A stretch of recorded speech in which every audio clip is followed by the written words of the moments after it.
Yeah, we have a little fun with it. He had a better game than me Saturday, so I'm just happy to see him. Just he had a great game. I'm happy for him. He deserves. He's a really hard worker. I'm glad we could finally put a complete game together as a defense and as a team. How playful is that back and forth though? Not just with Minka, but some of the other linemen, Tim, and wanting to compete for sacks out there. Oh, we always want to compete with each other, no matter what we do. Me and Ruben want to compete. Me and Dalvin, me and Tim. As defense, we just love to compete with one another. We feel like that helps keep us sharp. Does having him as an option blitzing in like that kind of help open up things for y'all? Oh, of course. We feel like Minka's a very versatile player who really expands our defense's abilities. So, we're glad to have him. Keith Holcomb stepped up and had his career high tackles on Saturday. What do you see out of him each day? I see the same thing that we saw Saturday. He does every day during practice. Great leader. He's just like Ruben in a lot of ways. So when his time comes, he's definitely going to be that. I feel like he can be a really good linebacker. What makes him a strong linebacker, though? Probably just his presence. He has good presence. He doesn't get rattled with most situations. He commands the defense, gets us lined up, communicates well with one another. So that's probably what I would think is his biggest attribute. So what's your next step in terms of building off the momentum from the last game? Just being more consistent. You can always find things to improve on, and that's probably the biggest thing is being more consistent. So, that's kind of what we're going to try to improve on this week, just get ourselves ready for this game. What was film study like after a shutout? Like, what are you looking at when you're filming? Well, the first play we gave up a 43-yard run and then gave up, I think it was like 6 yards for the rest of the half. So that's definitely something that you always want to start strong and finish fast. So, that's something that we got to look at, see what happened there, the miscommunication early in the game. But there's always things you can improve on when looking at the film. What happened on that play? Just miscommunication. We didn't play our technique right. What have you seen from Kentucky? They love to run the ball. They're very physical up front. They have fast backs. I think one of their backs averaging like 8 yards a carry. So that's super impressive. So we're excited for the opportunity to play such a team who likes to run the ball.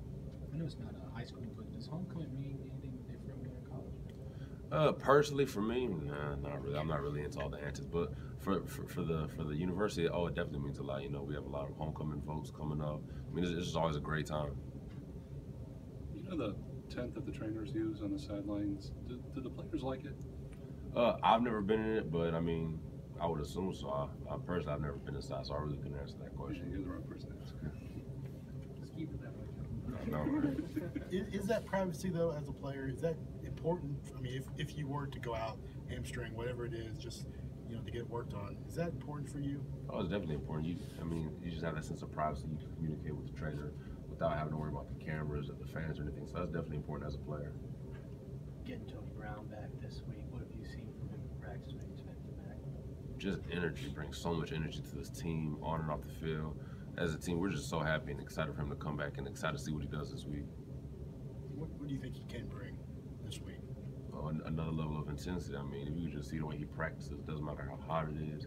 He's just an animal out there. So we're excited for that. Ready to have him bring that on to our team this week.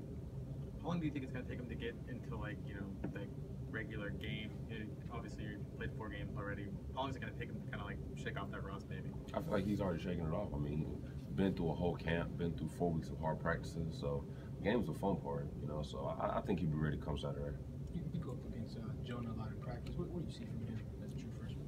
Definitely plays beyond his age. He doesn't. You couldn't tell he was a freshman based on how he plays. So he's very, technical, has great technique, physical at the at the point of attack. So he's definitely a really good player. How good is he with his hand placement and stuff like that? Oh, he's very good. We always work to make each other better with our hand placement. So I go against him a lot. He definitely does a good job of getting his hands inside. How have you seen him improve? You've had a lot of one-on-one matches on the show at practice. So have you seen him since the spring, just in that short time? Just he's way more comfortable than he was when he first got here, rightfully. So he's definitely he's more consistent than he was. He's just playing really good football right now. Was there a time in practice, a particular play, when he kind of surprised you a little bit? Probably the first time I played a double team, I wasn't expecting a freshman to come down that hard. So he's definitely earned the D lineman's respect. How would you rate the defense through 4 games? I'd probably say probably a B. We play good football, but Ole Miss, we give way too many points, giving up too many explosive plays throughout every game we play. So there's a lot of room for improvement. Speaking of Ole Miss, were you upset that it got changed from an interception into a fumble? No, I wasn't too upset about that. I still got the touchdown. That was all.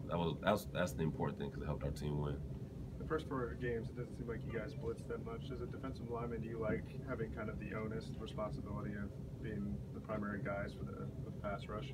Oh yeah, we brag in the fact that we can get pressure with only 4 guys. So, I mean, we have no problem with coach not wanting to blitz. I mean, it's our job to get pressure. We plan on doing that no matter how many guys we send towards the quarterback. Do you think that simplifies the defense though for everybody else? Not just being able to kind of focus on what their strengths are as a player. Oh, definitely. We feel like if we can get pressure with just 4 defensive linemen and drop 7, it really gives us an advantage on no matter who we play. So that's definitely something that we take pride in, and excel in the fact that we can do that. We can mention after the game, I guess Jerry put in a few more blitzes from the secondary. Obviously, Minka was one of them. What was it like getting to try some new plays? Maybe you've worked at practice, but having in the game. I mean, it's always good when you can work new plays, but I mean, those plays we've been running for years now. I mean, just different names, different variations, but I mean, it is always exciting when you can run new and different things in the game, But at the end of the day, it's all about the results, and if we're getting the results that we like, it doesn't matter what we run. You called Keith a leader, but even though his name isn't thrown out there, say as much as like Ruben, how do you see him show that each day? Oh man, how he just works. I mean, a lot of times he'll rotate in with the ones. He'll take some of the ones reps, and we're not really missing a beat. When Keith comes in, he's a very influential guy, I guess would be a good word to use. I mean, a lot of guys can rally around him and follow him. He's just a natural born leader. What about his energy on the field? He has a ton of energy. I mean, flies around to the ball, can hit just as good as Ruben, so he does a lot of good things for us. What do you think about his eye paint? He's got that baseball, eye paint going on. I mean, I honestly haven't even thought about it, to be honest with you. I didn't even notice it. What was your reaction when the interception got turned into a fumble that you returned 75 yards? I didn't even see it until probably Friday before we played Kent State. So I really didn't think nothing of it. I was just, like I said, just happy with the results that helped us get the win. Going back to Keith, obviously he had to split his time in the spring. Did you feel like it took him a little extra time to kind of, work in with you guys and get comfortable with you guys? It might have taken him a little extra time, but it wasn't a noticeable change. I feel like he did a good job of adjusting to that. Alex mentioned his eye and stuff, but what about his diabetes? You see that, how he powers through that. What do you think of him in that aspect? Based on how he plays, you couldn't even tell he has diabetes, so you have to give him a lot of credit. He deserves a lot of credit for that. But based on how he plays, you have no idea that he would have that. John, what do you think of Matt Wilson and how he's going? He's definitely versatile. I mean, he plays offense, defense, can long snap, punt. So I mean, he's definitely a dynamic player, and I'm excited to see how he progresses throughout the next couple of years. Thanks, John.